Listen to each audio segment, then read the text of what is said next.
नमस्कार। प्रस्तुत है आज का चिंतन। वस्त्र इसलिए पहने जाते हैं कि मनुष्य उनसे सभ्य दिखाई दे और गर्मी के प्रभाव से भी शरीर को बचाए रखा जा सके। जिस समय सभ्यता का विकास आरंभ नहीं हुआ था और मनुष्य अन्य प्राणियों की तरह जंगलों में ही रहता था, तब वह नग्न ही रहता था। पेड़ों और वृक्षों पर कूदने फुदकने से लेकर गुफाओं में रहने तक मनुष्य का रहन सहन आदिम ढंग का ही कहा जाता है। उस युग में मनुष्य सर्दी से बचने के लिए आग के आसपास ही अपनी रात गुजारता था और गर्मी के समय पानी में पड़ा रहता था या रात को खुले आकाश के तले रहता। फिर जैसे जैसे उसने सोचना शुरू किया, वह पेड़ के पत्तों, तने की छाल और पशुओं के चर्म से अपना शरीर को ढकने लगा। उसी स्थिति से सीढ़ी दर सीढ़ी चढ़ते हुए हम आज नायलॉन, टेरिलॉन, टेरिकॉट और रेशमी कपड़ों का प्रयोग करने लगे हैं। पहले तो जब मनुष्य अधिक सोच विचार नहीं कर सकता था, तब कपड़ों का उपयोग केवल मौसम के प्रतिकूल प्रभाव के से शरीर को बचाए रखने के लिए ही किया जाता था। पर जब से सोच विचार आरंभ हुआ, मौसम के प्रतिकूल प्रभाव से शरीर को बचाए रखने के साथ साथ रहन सहन तथा जीवन पद्धति में सभ्यता के स्तर का भी निर्माण हुआ, तो वस्त्रों को विशेष आकार प्रकार दिया जाने लगा। वस्त्र व्यक्ति की सभ्यता के साथ साथ उसके स्तर का भी प्रतीक बने। मसलन राजा महाराजा और प्रतिष्ठित परिवारों के सदस्य ऐसे कपड़े पहनने लगे जिन्हें पहनकर कोई श्रम प्रधान कार्य न किया जा सके।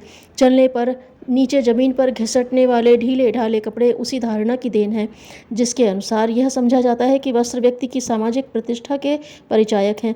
कपड़ों को विशेष ढंग से तैयार कराने का एक कारण यह भी है कि प्रत्येक मनुष्य सुंदर और शालीन दिखना चाहता है। यह अस्वाभाविक नहीं है। सुंदर दिखने की आकांक्षा बुरी नहीं कही जा सकती, क्योंकि स्वाभाविक सौंदर्य में अपना एक आकर्षण होता है। औचित्य के इस एहसान से प्रेरित होकर ही मनुष्य ने बालों में तेल डालकर कंघा करने और उन्हें संभारने, दाढ़ी बनाने से लेकर हंसने खेलने का स्वभाव व्यक्त करना सीखा। इसी श्रृंखला में कपड़ों को सुविधाजनक और विशेष ढंग से तैयार करने का क्रम भी चला। साथ ही सभ्यता और शालीनता की रक्षा को भी महत्व दिया जाने लगा।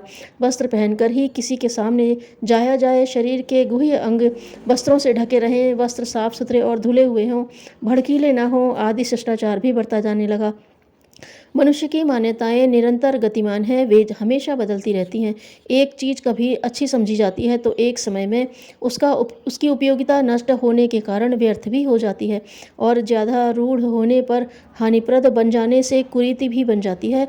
पर भौतिक आस्थाएं, जिन्हें आदर्श भी कह सकते हैं, सनातन ही रहते हैं। जैसे किसी काल में विवाह के समय दहेज देना उचित समझा गया हो, पर आज वह अनुचित है। यह तो हुआ मान्यताओं का परिवर्तित होने वाला स्वरूप, लेकिन अहिंसा, सत्य, अस्तेय, ब्रह्मचर्य जैसे आदर्श सनातन महत्व रखते हैं। किसी को कष्ट देना हर काल में निंदित कर्म रहा है।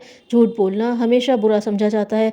चोरी करने को कभी प्रशंसनीय कृत्य नहीं समझा गया। इसी प्रकार मनुष्य के वस्त्रों का ढंग और उन्हें पहनने ओढ़ने का तरीका भले ही बदलता रहा हो, पर एक भौतिकता उनमें सदैव से रही है।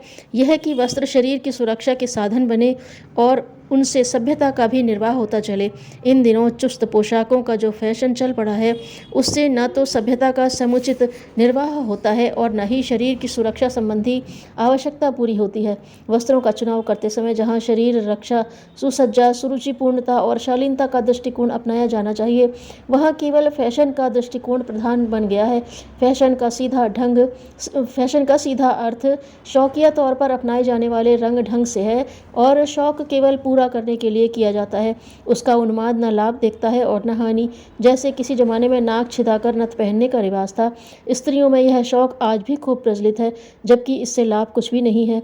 अगर कोई प्रभाव होता भी है तो केवल हानिकारक ही है। फैशनेबल लोग पुराने ढर्रे का खूब माखौल उड़ाते हैं और अपने को आधुनिक तथा प्रगतिशील कहते हैं, पर उनकी वेशभूषा को लाभ हानि और औचित्य अनौचित्य की कसौटी पर कसा जाए तो वजन हानि और अनौचित्य के पलड़े में ही ज़्यादा रहेगा।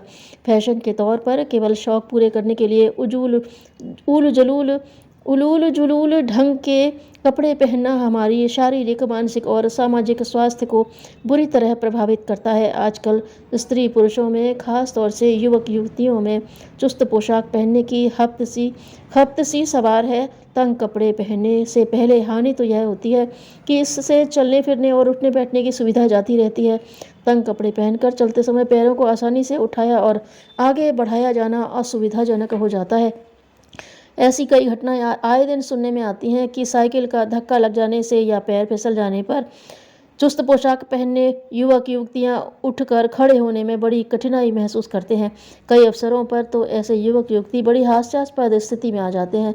ऐसी ही एक घटना सिटी बस पर सवार होते समय इसी तरह के वस्त्र पहने एक युवक हड़बड़ी में गिर पड़ा। जब वह उठने लगा तो पैंट बहुत तंग था और पैरों पर जोर डालकर उठने पर बड़ी बुरी तरह पीछे से उधड़ गया। लोगों को अपने पर हंसाता हुआ लुकता छिपता बेचारा बड़ी मुश्किल से घर पहुंचा। इन व्यावहारिक कठिनाइयों के अतिरिक्त हमारे शरीर को हवा की भी आवश्यकता है। हमारे देश चूंकि गर्म जलवायु का है, इसलिए यहाँ के निवासियों को और ठंडे देश की अपेक्षा पसीना भी खूब आता है। उसे सूखने देने के लिए यह जरूरी है कि पर्याप्त हवा लगती रहे। हवा का प्रवेश ढीले वस्त्रों में ही संभव है। तंग कपड़ों में तो पसीना और गर्मी अंदर ही अंदर घुटती रहती है, जो कई तरह की बीमारियां भी पैदा करती है। अमेरिका के एक डॉक्टर ने चुस्त कपड़े से होने वाली स्वास्थ्य संबंधी हानियों का विश्लेषण करते हुए बताया है, कसे हुए चुस्त कपड़े हमारे शरीर के रक्त परिभ्रमण कार्य में बाधा पहुंचाते हैं और इनसे दाद, खाज, खुजली, छाजन जैसे चर्म रोग उत्पन्न हो जाते हैं। कसकर बंधे हुए कपड़ों से संबंधित अंगों पर दाग पड़ते हुए भी देखे जा सकते हैं। इसके अतिरिक्त हमारे कोमल अंगों पर अनावश्यक घर्षण भी हानिकारक होता है। मनुष्य के गुप्तांग ऐसे ही अंग हैं। तंग कपड़ों से इन पर घर्षण और दबाव पड़ता है। यही नहीं, रक्त संचार व्यवस्था रुकने के कारण फेफड़ों तथा हृदय जैसे महत्वपूर्ण अंगों पर भी बुरा प्रभाव पड़ता है। चुस्त और तंग पोशाक पहनकर व्यक्ति अपने स्वास्थ्य को हानि पहुंचाता है, अपने अज्ञान का प्रदर्शन भी करता है। जानबूझकर सही गई असुविधा जो कोई मजबूरी नहीं है, अज्ञानता नहीं तो क्या है। फैशन के रूप में चुस्त और तंग कपड़ों के अलावा एक और अनर्थ यह हो रहा है कि उसके लिए लोग अपने अंगों को अधिक से अधिक उघाड़ा रखने में शान समझते हैं। शरीर के कुछ अंग ऐसे हैं जिन्हें ढक कर रखा जाता है। ये अंग मनुष्य के उसी समय से ढक कर रखना प्रारंभ किया जब से वह आदिम मानव से सभ्य मानव बनने की ओर अग्रसर हुआ ही था। ढका तो अब भी जाता है, पर इस तरह की वे और अधिक उभर कर दिखाई देने लगे। चुस्त और तंग कपड़ों के साथ शरीर की लज्जा ढके रहने स्वयं के और दूसरों के मानसिक स्वास्थ्य को बनाए रखने के लिए ज़रूरी है। पर जब वस्त्रों का उपयोग इस ढंग से किया जाए कि वे उन अंगों को आवृत रखने के स्थान पर भौने ढंग के उभारे, तो शर्मनाक परिस्थितियां उत्पन्न हो जाती हैं। छेड़छाड़ और आवारागर्दी बढ़ाने के लिए लड़कों को ही दोषी ठहराया जाता है, पर लड़कियां भी कम दोषी नहीं हैं। वे भी इतनी ही दोषी हैं जितने कि लड़के, क्योंकि अशोभनीय और उच्छृंखलता को आमंत्रित करने वाली पोशाक पहनकर वे एक तरह से इस प्रवृत्ति को प्रोत्साहित करती हैं। चालू पहनावे की तुलना में भारतीय परिधान श्रेष्ठ है। महिलाओं को सिर से पैर तक सभ्य और शालीन ढंग से ढक लेने वाली साड़ी तथा पुरुषों के लिए धोती कुर्ता इस प्रयोजन को पूरा करने के तत्साथ मौसम तथा ऋतु के अनुकूल शरीर रक्षा में भी समर्थ है। इसलिए आवश्यक है कि वस्त्रों का चुनाव करते समय इन दो बातों का ध्यान रखा जाए। पहला यह कि उनसे शरीर का बचाव हो और दूसरी यह कि सभ्य और शालीन दिखें। वस्त्रों का चुनाव व्यक्तित्व की गरिमा बढ़ाने के लिए किया जाए तो पहनने वाले के प्रति देखने वालों के मन में सम्मान जागता है, और यदि वे शालीनता की परिधि लांघकर चुस्त अंगों का उभार जताने वाले हों तो आकर्षण को भड़काते हैं और कामुकता को उत्तेजित करते हैं। पवित्रता की प्रतिभा नारियां और पुरुष के प्रतीक नर कोई भी अपनी गरिमा से गिरना नहीं चाहेंगे, किंतु वस्तु स्थिति से परिचित न होने और परिचित होने पर भी तथ्य को स्वीकार न करने के कारण लोग फैशन का अंधानुकरण करने लगते हैं। इस अंधानुकरण के दुष्परिणाम से न व्यक्ति बच सकता है और न समाज। इसीलिए जिनमें थोड़ा भी विवेक है वे शालीन बनने की राह पर अग्रसर हों। दरिद्रता से अधिक बुरा हमारा दरिद्रतापूर्ण व्यवहार है।